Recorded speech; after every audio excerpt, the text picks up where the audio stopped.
Welcome back to Hold My Matcha. Today we made our matcha on our own.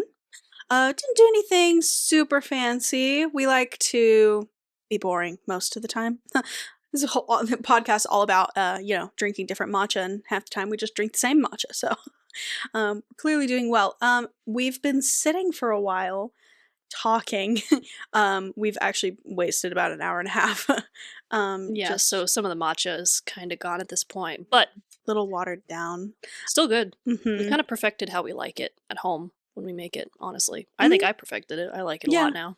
I think it's easier, like, when we go and we get it, we, like, meet up in one place, and then we decide to go to wherever, and now that it's darker earlier, it's also a little more difficult because we have to figure it out and then go there and then wait for it and then drive all the way back and set up. And by then it's already like watered down anyway. So we're also lazy, but a little bit. Today's a little funky. Anyway, that's what I've thought of when you what's said this episode about, Trinity? So this is the long-awaited episode entitled Reboot This, where we're going to talk about reboots. This is a topic that I have been dying to talk about. Just because, well, in the culture that we live in now, reboots are quite normal. We see them a lot of like Disney reboots, a lot of TV show reboots, things like that. Reboots are quite common nowadays, and most of the time they are received poorly. So I think it's an interesting topic, a hot topic, if you will, to talk about the reboots that we've liked, the reboots that we haven't liked, the reboots that are coming up, things like that. So it's definitely fun for me. I definitely feel like a full circle moment here, because on my first podcast, our first episode was actually about reboots, because all three of us had like a personal one that we felt strongly about, I think. And at the time, mine is How to Train Your Dragon, obviously. If you've been listening to these other episodes, you probably could tell that was going to happen. But at the time, I think it was only announced that was going to be done, and Mason and Nico were announced, and that was actually it. And I was just like ranting about how like nervous I was and how excited I was and like what it was going to be like. Mm-hmm. And now I've reached a time where I can enjoy it, and it's done, which I think is kind of fun. This is kind of a full circle moment for me. It's like, all right, we got to hear my prep for it, and now we get to hear my review for it. But we're going to talk about lots of other reviews. Reboots, that's the better word. We're reviewing reboots. That's the words I was thinking of. Yeah, kind of. Not, like in depth or anything like that. We kind of wanted to touch on them as a whole. But we actually are talking about, and this may or may not make it into the podcast itself, but we are talking about dipping our toe into reviewing things, books, movies, TV shows. So if that's something you're interested in, we might be doing a little more of that in the future.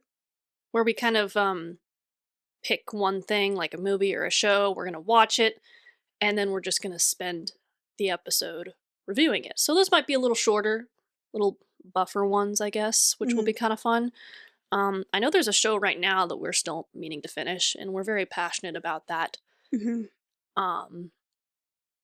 world. So maybe we'll do that for one, who knows, but we probably need to try something new to put up there since we're in love with Bill Skarsgård so much. But we still need to finish that. I'm hearing good things about the show.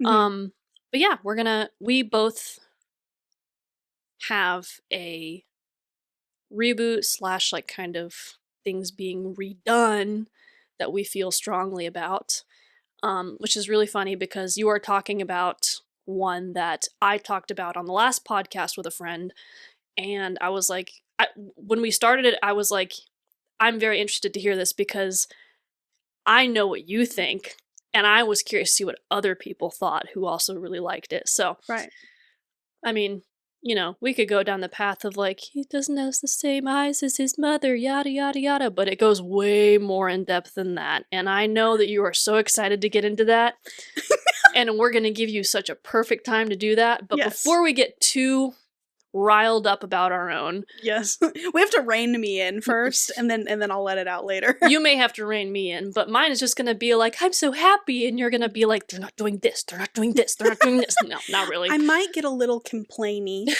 but I hope my opinions are also yours. That's Anyway. always the hope. That's also the They're hope. also Yeah. just opinions. It's just us having fun. Yeah. Pretty much. She does know a lot, though. Too much.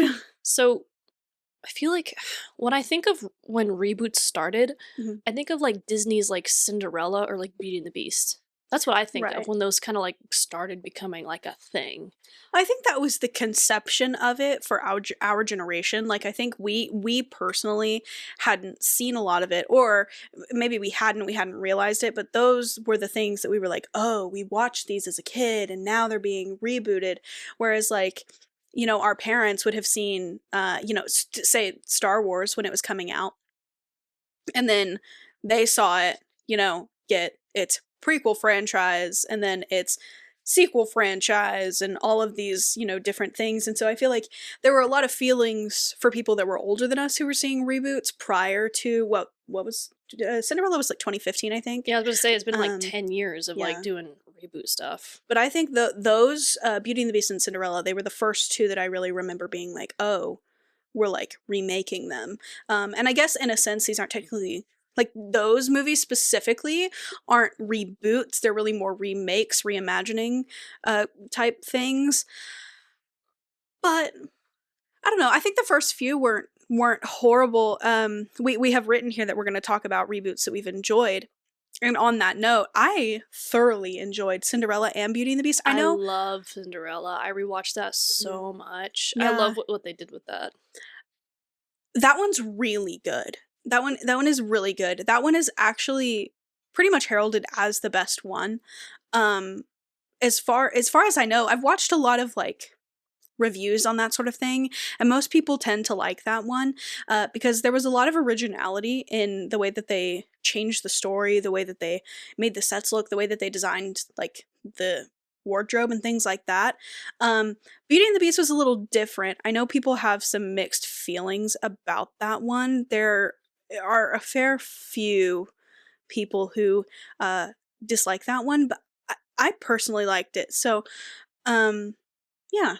You know, that was still one I feel like people enjoyed. Mm-hmm. I feel like it all started to go downhill from there, which we all know. But, which was the one that sent it downhill? Was it Aladdin? Was it Mulan? It was probably Mulan. People were pretty upset about that one. I still haven't seen that. People were pretty upset about that one. I don't remember what the reason. What was the reasoning for that? Well, I'll tell you this. Mulan irritated me for the one single reason. They took Mushu out of it, first of all, which, like, he's the comic relief. Why would you do that? Got a question. Why would you do that? If you're trying to make it more realistic, don't. That's not the point, Yeah. I guess. But they then turned if you've ever seen Mulan, the Huns, one of the Huns, he has this bird, and he sends the bird out occasionally. And the bird comes back, and it's just a menacing bird. It doesn't do much. Kind of just like an ominous token to the villain, which I think is kind of cool. It's kind of just a plot device. Yeah. But it is cool. It does, like, freak you out in the cartoon. But they turn the bird into a woman. Well, the bird can turn into a woman. So it's like some Maleficent stuff going on? Kind of. She's like she's not, I guess she's kind of like a witch. But good one as well. I like Maleficent. We'll get back to that. Let me tell you, it made no sense. I was so upset by this stupid bird woman. I was like, this is just supposed to be set. Listen. It was like, this is just supposed to be set in like old, China? Yeah. And sure, there's a talking Komodo dragon. Sure. And like, whatever. But like, a magical bird lady? Who asked for that? It doesn't make any sense. It's definitely different. I know that, Cinderella and Beauty and the Beast definitely kicked off like all like princess movie reboots. I mean, I will say, Moana felt very quick. Like, it felt like right after that came out, we're already making a live action of that, which I think is very interesting. And I'm curious to see how that goes. I don't know that this is the appropriate place to talk about this, and it might be better later on in the episode, but I was thinking about this and I'm like, there should be, and I'm going to repeat this when we start talking about Harry Potter, but there should be a threshold. Then you may reboot something. There should be a timeline. You are not allowed to do it until X amount of years have passed. And honestly, I think it should be 15 to 20 years.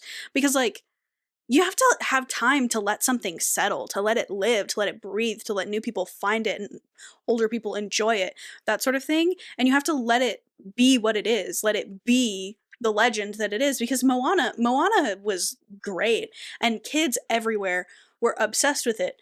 But kids that I know that were watching it when it came out have barely aged, and they're already making a reboot of it. So that's interesting, I think. Yeah.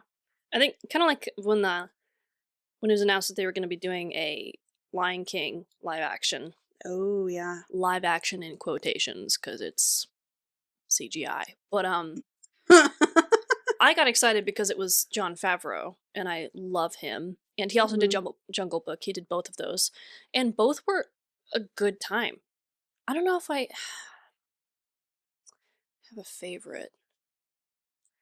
I feel like Jungle Book feels like a long time ago. Like it feels like a forgotten one of like Yeah, I don't the remember that one. reboots. But Lion King like had a big hype. And then I don't know why, but apparently after live action Lion King, we did Mufasa's backstory, which interesting thing to touch, because not to say it was something that people weren't going to touch, but it's definitely something that was like, there's a lot of like, I feel like stories, theories, like fan stuff on stuff like that ever since it came out, because like there's whole like fandoms around that kind of thing, or like those kinds of worlds. Mhm. So doing a Mufasa backstory in the live action format was it was an interesting choice because Mhm. it wasn't a reboot, but it felt like it was. You know what I mean? Right, yeah.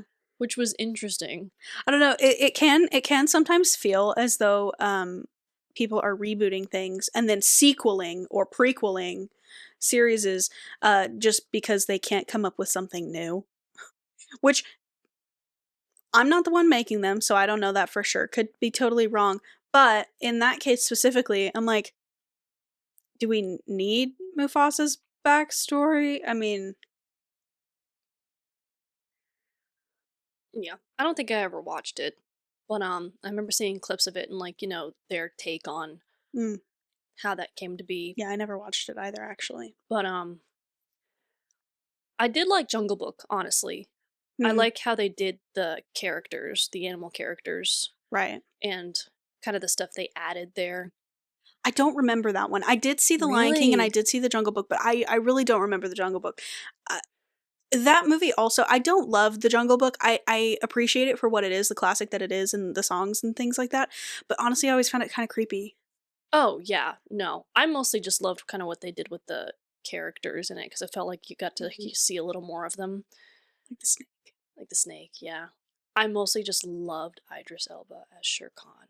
He was so good. That man's got a voice. He definitely has got a voice. But that one's definitely I feel like a forgotten one when it comes to the Disney reboots. Hmm. What others are there? There's a lot of princesses. Yeah, there's well, there's The Little Mermaid.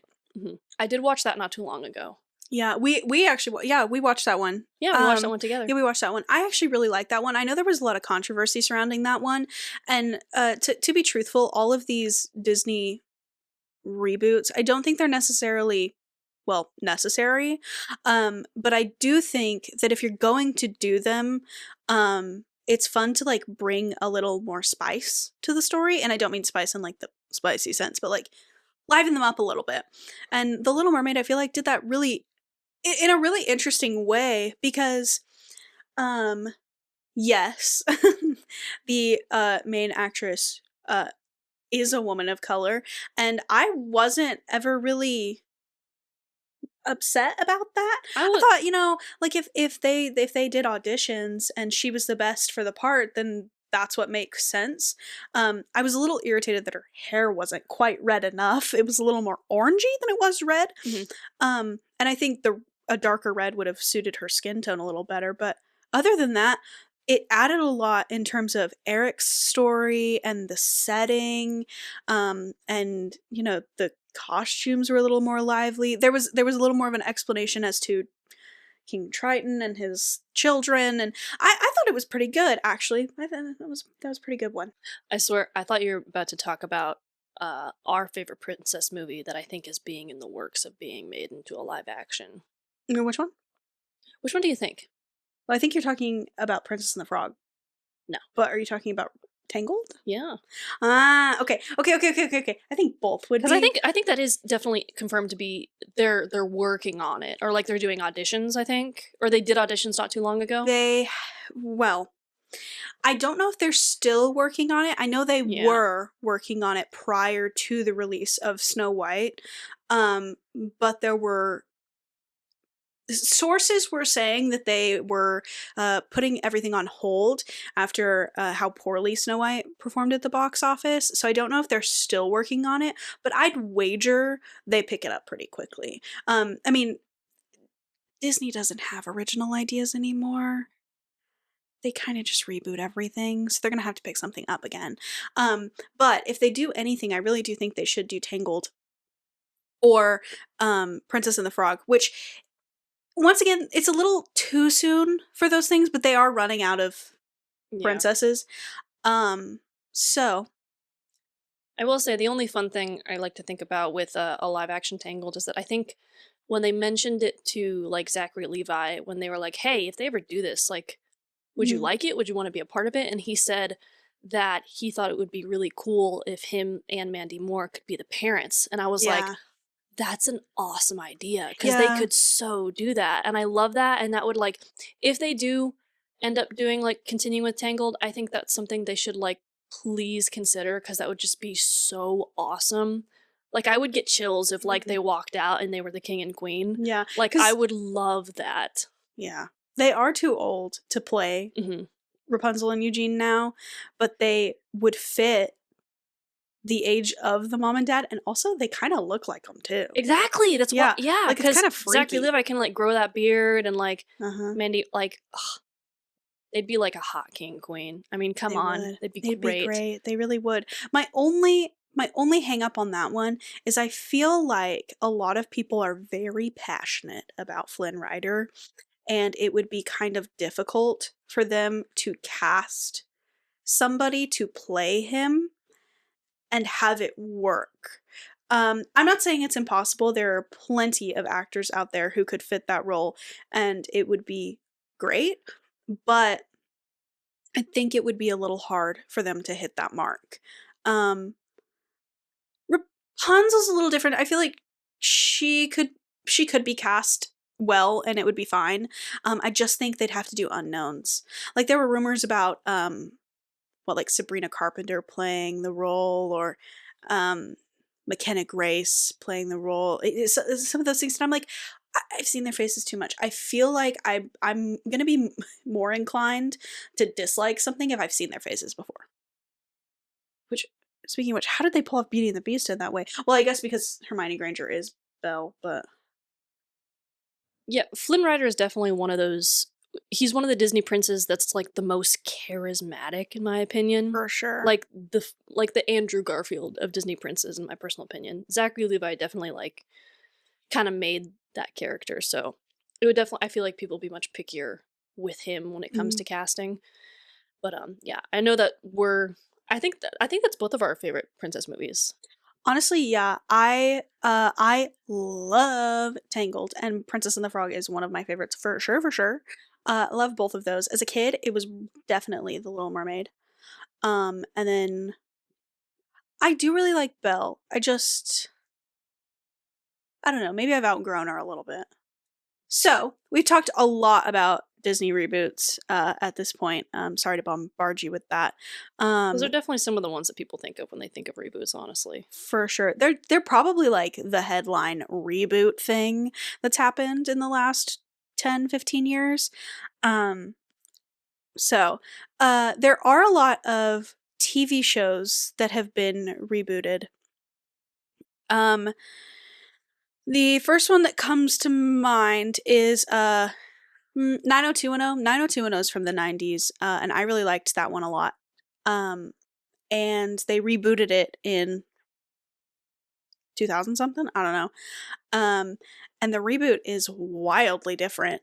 Um, Not so much in content because like technically it is the same thing. You're just following high schoolers or whatever. But the vibes were off. I didn't like that one very much. They rebooted Gossip Girl, and I actually haven't seen the reboot outside of like YouTube review videos. But the reboot's pretty bad. Um, they they rebooted. It's a TV show called Roswell. Um, I haven't seen the original one actually. I've seen the newer one, but the original one was from the 2000s era. It's actually on my list to watch. All of these TV shows are hit or miss, I think, because it depends on the content itself. Like, the Chilling Adventures of Sabrina, they rebooted that with Kiernan Shipka on Netflix, and it's a like very different tonally from the original. It's like Um, Riverdale. yeah, yeah. Well, and actually, it exists in the same universe as Riverdale because the showrunner's the same. That makes a lot of sense. It gives Yeah, off the same vibe. yeah. If you're ever interested in hearing any more about Riverdale or the Chilling Adventures of Sabrina, I recommend checking out Friendly Space Ninja's YouTube account. He has thoughts, and I love his thoughts. But anyway, yeah, they have the same showrunner. But all of these reboots, like I said, they can be totally hit or miss depending on how you handle them. Some of them are good, some of them are not so good. It just kind of depends on the one you find. Um, yeah. As far as TV shows go, this is like very, very small segment of this little reboot episode. Just be cautious with those because rebooting a TV show isn't as impactful as rebooting like a film franchise or a movie or something like that. But it definitely comes with its own, problems and stuff. Speaking of TV show reboots, which is funny because I actually, my coworkers brought this up today, and I immediately thought like, oh my goodness, tonight is reboot night on the podcast. Trinity's gonna love to talk about that, and I feel like we have talked about it a lot. Um, I feel like we've refrained quite a lot, actually. yeah, I've definitely heard some of your thoughts on it because I haven't been keeping Mhm. tabs on it at all. But Harry Potter, Yeah, I could talk about Harry Potter all day. I'm pretty upset about the reboot. I think, and we've talked about this a few times, there are a lot of different places that this could have been taken. They tried Fantastic Beasts, and the first one is good enough to stand on its own, but its its other two installments are not as good. They clearly wanted a prequel series about Dumbledore and just decided to disguise it as something about Newt Scamander, who is supposed to write Fantastic Beasts and Where to Find Them, which, if you didn't know, is an actual book that you can buy as if he wrote it. Um, but anyway, that little prequel series is not that great. Please don't waste your time on the second and third installments in the Fantastic Beasts trilogy. You can watch the first one though. The first one's decent. But in terms of this new reboot, I really thought before we got a reboot of the actual series that we would hit something like The Founders, which would be really interesting because it's like hundreds of years in the past and has more to do with like how the school was created and how they found it and how Salazar Slytherin comes to like leave the situation. I think that would have been a very interesting place to take it, instead of just redoing Harry Potter again. Not that I don't love it, because I think no matter where they go in this world, no matter what they produce, I'm always going to appreciate Harry and his story specifically, more than anything else. But there was also talk here and there of the Marauders, and people love the Marauders, and we've also mentioned this a few times, but that fandom in and of itself is definitely its own beast. massive beast. beast. Yeah, massive Dragon. beast. Hefty. If you've dragon. ever dipped your toe into that fandom, you know exactly what we mean. It has literally become its own story. And that's with the help of people who have written these very large, very lore heavy fan fictions, people who've done fan art and edits and things like that. There's a very specific idea of those people, and so it'd be kind of hard to tackle that one for sure. But I really thought we'd hit one of those before we hit a reboot. And I am just a little upset about the reboot. I feel like it dishonors um the work that Dan, Rupert, and Emma did. It's very soon. I know that the last one has hit what at this point probably the 13, 14 year mark. But it just still feels a bit too soon to be rebooting their work. Part of me does wonder if the reason for the reboot has less to do with like let's reboot it and more to do with J.K. Rowling wanting a new trio, because she's very publicly stated that she's upset with them for not aligning with her. But not going to get into her very poor public image and how she chooses to phrase things and handle things. Sorry, let me just give up my entire childhood again for you and redo this. Because that was their entire... That's what I realized when you talk about it. It's like, yeah, no, you're not respecting it. It's like, no, for them, that was like basically their entire childhood. Right, yeah. That was like, that's gone. They don't get that back. They were all between the ages of 9 and 11 when they auditioned, and they weren't done until they were roughly 22, 23. So that's a good decade of their lives. And you know, I'm very protective of them. They have no idea who I am and they never will, but I'm so very protective of them because they worked so hard and they did so well with what they were given. And granted, it was not perfect. There are moments in which the movies are not loyal to the books, and I'll be the first to tell you that, but they were the physical embodiments of those characters, and they were the literal embodiments of them too. I mean, there's a lot of their personalities that come out in those characters that I think really made the movies what they were, made them as popular as they were. And I feel like they deserve to stand on their own for longer than that. You know what I mean? Like, I know it's been over 20 years since the first one came out, but I feel like they need to be on their pedestal for a little longer than that. It was a very important stage in a lot of people's like childhood. I mean, people grew up with these books coming out and the movies coming out after them. It was a very, very big deal, and I just feel like they're almost attempting to erase that by rebooting it so quickly. Not that it couldn't be great, because I'd love to sit here and be like, this is wonderful, but I just struggle to feel like that's how it's going to be. And I don't want to erase what they did beforehand because it wasn't bad. There are plenty of cases where like the original is worse than the remake, but I don't feel like this is going to be one of them. I do think there's something to be said for um some of their decisions thus far have been slightly questionable. I did raise my eyebrow when they released the casting choice for Snape, not because of the actor. He was probably the best one that auditioned, and that's why they chose him. And I have no problem with that. You can recast characters as different races all you want. I think that's perfectly fine, but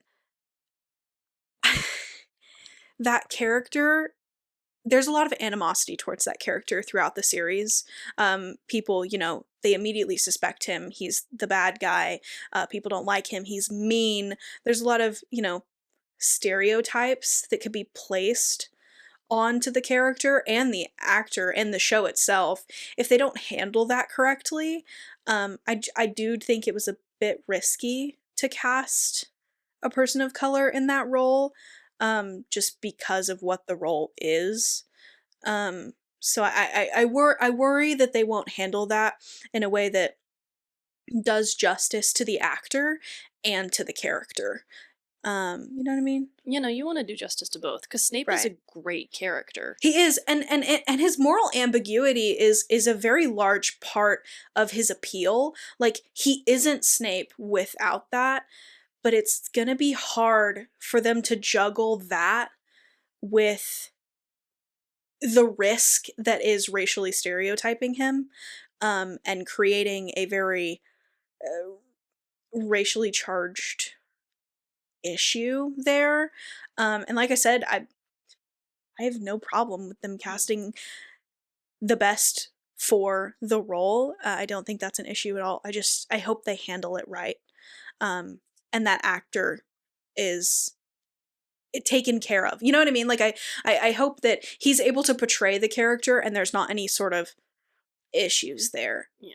Because Um, Snape is just, it's a very well known thing that growing up people were just like, they hated Snape so much because you look at him and he just like, oh, he looks evil. exactly. He looks like he's about to steal my wallet. Like, it was See, this and big thing. That's the thing is, And like, we want these actors to be taken care of, but also I'm wondering if, now that you say that, I'm wondering if when he came into the audition room, it was one of those things where they're like, oh, they're gonna love him. You know what I mean? Like, I wonder, yeah, like I said, like, I wonder what kind of vibe they're going for here. Because, again, they're remaking it. I don't know that I don't know. Maybe I just shouldn't speculate about it too much and should just wait for it to come out. But I don't know. We'll see. I do think that there is some hope in that they have stated they're trying to stay truer to the books. They're trying to do things here and there. And I've seen photos. They've apparently done a scene with, if you don't know Harry Potter, you're not going to know what I'm talking about here, but they've apparently done scenes at this point with Nicholas Flamel, which I was a little shocked that we were actually casting somebody for that character, considering he's not very important. Yeah. I mean, he's important, but he's not that important. Anyway, yeah, I we'll just see. now remembered who that is. Interesting. We're Yes. including him? He's not just a name Evidently, thrown around? yeah, they're including him in some capacity. Okay. I don't know. We'll see how it goes. I do mention James and Lily to me. Sirius, Ramus, all of them. I get very, very, very passionate. If they do not cast those characters correctly, I will be rioting. They casted these 40-year-old people as all of those characters in the originals. And don't get me wrong, I love Gary Oldman. And the man who played Remus was also wonderful. Love them. They were the wrong age. They were absolutely the wrong age. Those people are supposed to be in their early to mid 30s, not 40s. They're supposed to be young. James and Lily Potter died as 21-year-olds. Moral of the story here is that if if they don't do those characters justice, I'm going to be super upset about it. Because part of the tragedy that is Harry Potter is also the people that came before him, and they're part of the reason that the Marauders fandom is so large is because of what happens on October 31st of 1981. And I just feel like they need to do that justice, because Harry in and of himself is a tragic orphan, but his parents were murdered before they were 25. Like, we were just talking about this, and they would have graduated in 1977, 1978-ish, and they were dead by 81. So I think it's very important to highlight that fact, and I do not think that the movies did very good with that. Anyway,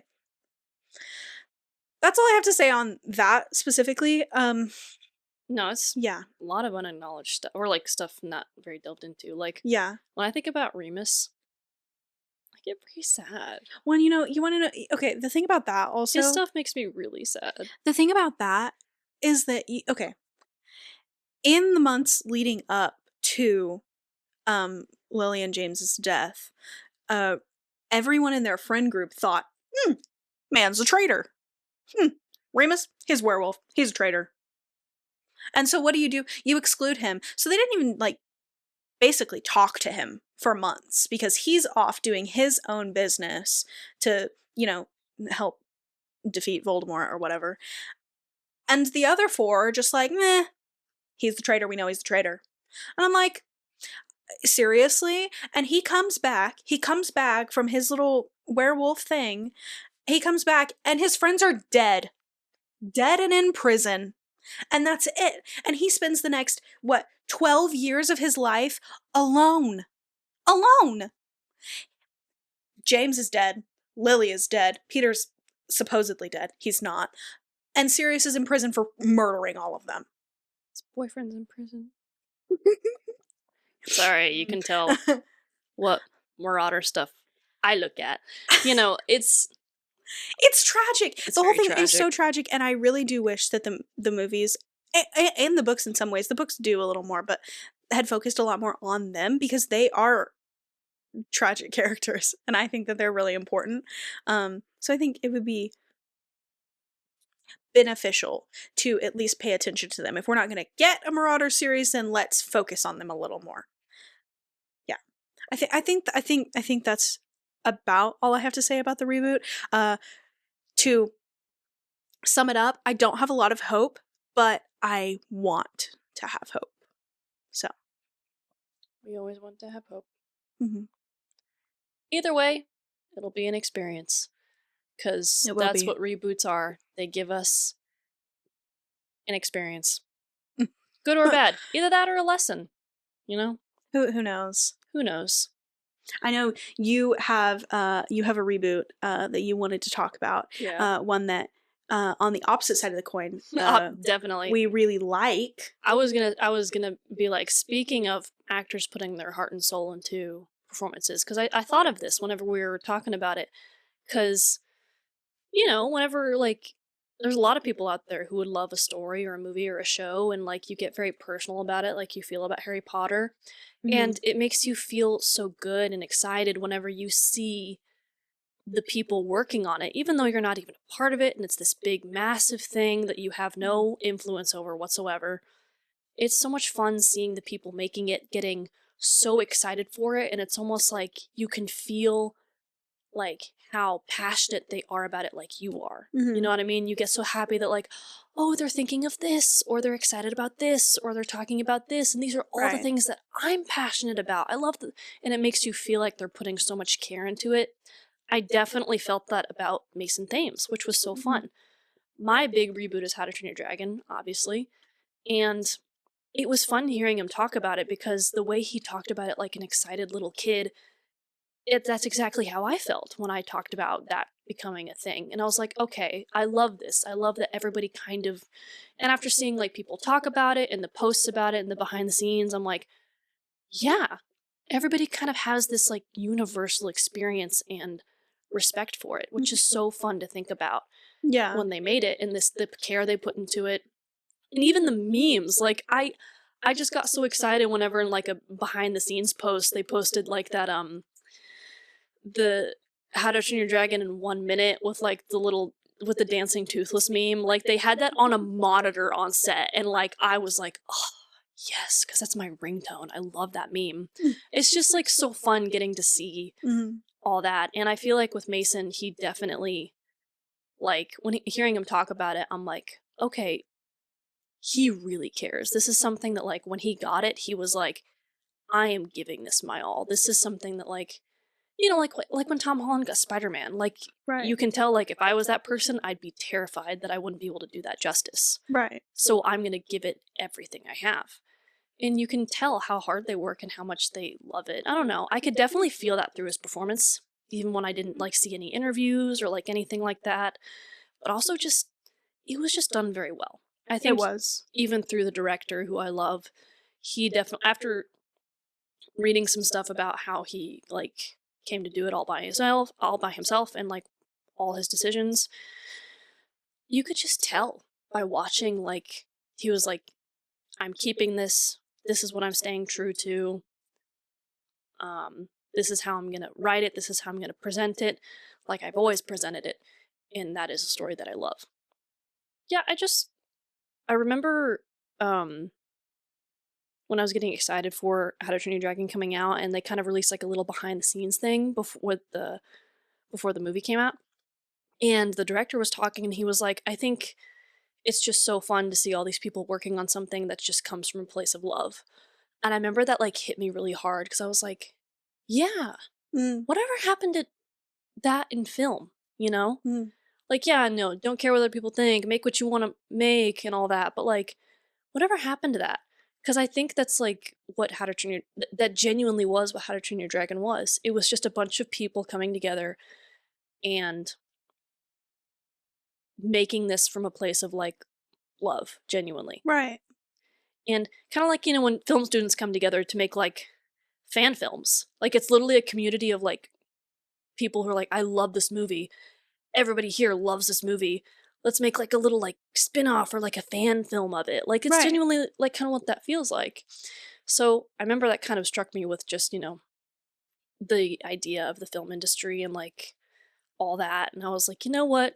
I'm going to love this no matter what when it comes out. Even if people are like, it wasn't great or it didn't do it justice or it was terrible. I was like, nah, I'm going to love it no matter what. I could just tell. Mm. And then it Yeah. came out and it was fantastic. It like completely redefined what So. reboots were, Mhm. which is so funny to me because it was literally just the director who was in charge of all three. He was an animator, like he drew them, you know? Mhm. And he was just like, no, I'm going to do this because this is like my world in a sense. And I feel like only I can do it justice. And not in a cocky way. Like he just felt like if it's going to be done, I want to do it. Be protective of your work. Yeah. Exactly. And I loved that. And he's never done a live action before. Mhm. And yet they had these amazing actors, they had these phenomenal sets. Like the village was built in a sound studio. Or like they built it themselves. All the like outdoor like on the hill stuff, that was actually in like what, Ireland, I believe? Mhm. Yeah. But otherwise, like the houses, like they built all that. In the arena, they built that, which is so cool to think about. I don't know. I remember how like excited and stressed I was whenever they announced it. And then whenever the first poster or trailer came out, I just got like so many chills. I loved it. I loved the acting. I loved the direction. I loved the mute. Oh my god, the music. Mhm. I love that. Music I is was so like, he's good. gotta call up his man JP and be like, hey, you want to just do it again? And he's like, yeah, sure. Imagine like some of your most famous work, and you get to just like do it again, just like slightly differently, or kind of like Right. remaster it, which he's done a lot, Mhm. which I love. He literally just got to come back and play around with one of his best works, which is also cool to think about. We love John Powell. We Mhm. love John Powell. He's Oh done yeah. so much. So good. And the actors were so great. Like Mason was precious, but Mhm. you could tell he put his heart into that. I love hearing him talk about the second one and how excited he is. That's also cute. Cause they're all like, well, what's gonna happen for the second one? Or what are you most excited for? And he's like, I want my fire sword. I want my armor. Like he's so excited. Mhm. I also hear that like apparently the second one is going to be like very different from like the original story, which is crazy because I feel like the second Yeah. one was one of the best ones. Obviously, you can't beat the OG, but like the second one had a really good story. I do think the second one, the reveal, is too soon in the cartoon. Do you think they'll push it back a little? I don't know. I think it was too fast. You Because it's got really, really you gotta quick. have Drago and the Bewilder Beast and his mother. I feel like those are musts. I don't know why you would change that. Okay. And the whole toothless controlling thing, like that was a major arc for them. It was very different for the audience too. It was jarring for us. It was good, but it was It was so important. heartbreaking. It was so good. It was so heartbreaking. It was so heartbreaking. It's just a good one. I love that one. And like the new dragons and like kind of the cleanup of the animation and like Hiccup's puberty. I mean, come on. Have I said that? Have I said that in how I respectfully, I can remember the exact moment I think my girl hormones actually awoke. The exact moment. And that was when the How to Train Your Dragon 2 teaser came out. Not trailer, teaser. Google that. Like, pull it up on YouTube, the How to Train Your Dragon 2 teaser, where they're just flying and then it just cuts to the end. They knew what they were doing. It's literally just the music and them flying, being like, oh, they're gonna come back. And it says How to Train Your Dragon. and then silence. It cuts back to like Hiccup taking off his mask, and like there's no music, there's no nothing. He just takes it off, and then it cuts to black. I'm like, you knew what you were doing when he took off that helmet. Oh, they knew. They knew. They knew. That it was that exact moment. That exact moment. Anyway, I love Hiccup. I love those characters. I love, and it's so simple yet complex, you know? Like it wasn't something it wasn't a crazy hard concept to come up with. It was something super cute, very like kids movie, but like with a lot of cool meanings. But yeah. I also love those jokes, kind of like, like with Hans Zimmer and like Spirit. It's like, this is a kids movie. You did not need to go that hard with the music, my guy. But it was just so great. Anyway, yeah. Nothing but love for that. I put that immediately in my top 4 letterbox. You can fight me. I don't care. But yeah, I will forever support everything that they do. And I think my dying wish, one of them, would definitely be having some form of a hand in that, even if it's small, even if it's holding water bottles. I don't even care. If I just knowing that I could be a part of it, I could die tomorrow. It's that kind of thing for me. And listen, I'm trying. I tried to get on 2, but I don't think it's gonna go anywhere. It's tricky. It's hard in this industry. But nothing but love for that. Nothing but love for the creativity and the storytellers and the actors. Yeah, I could never shut up about that. But I am going to. I'm gonna refrain from all that. I'm just gonna sit here and be like, it's great, go see it. You should see it, it's good. I definitely think that after How to Train Your Dragon, reboots are getting a different idea. Or like I think there is some little hope for them.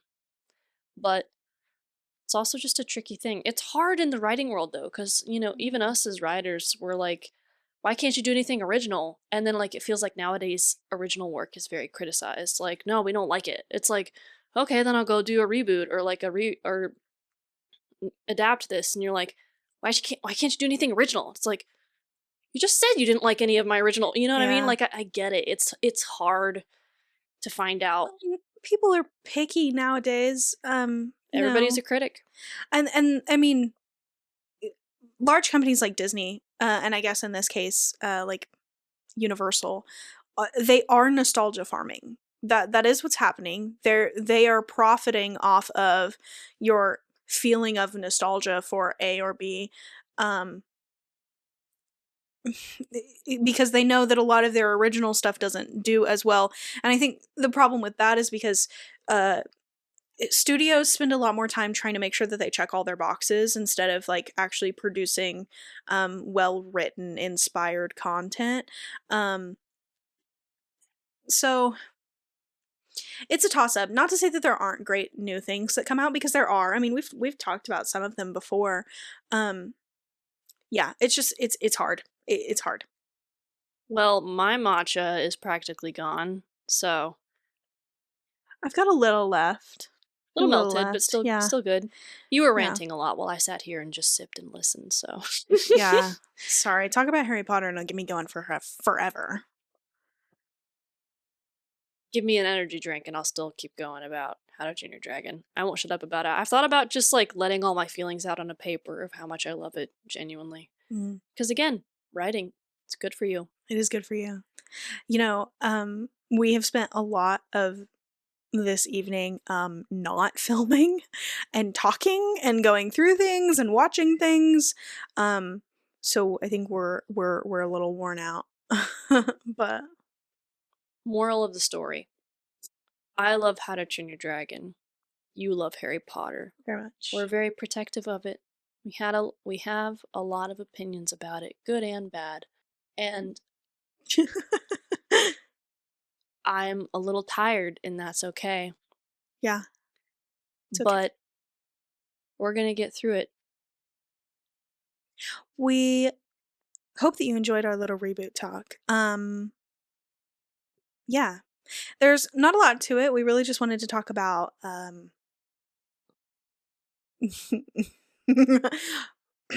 we really just wanted to talk about Harry Potter and How to Train Your Dragon. And those are great segues into reboots. And they're very popular nowadays. So, if you have any thoughts or opinions on reboots that you've seen, you should tell us about them. We'd be interested to hear. I need to hit the pause button before I fall asleep.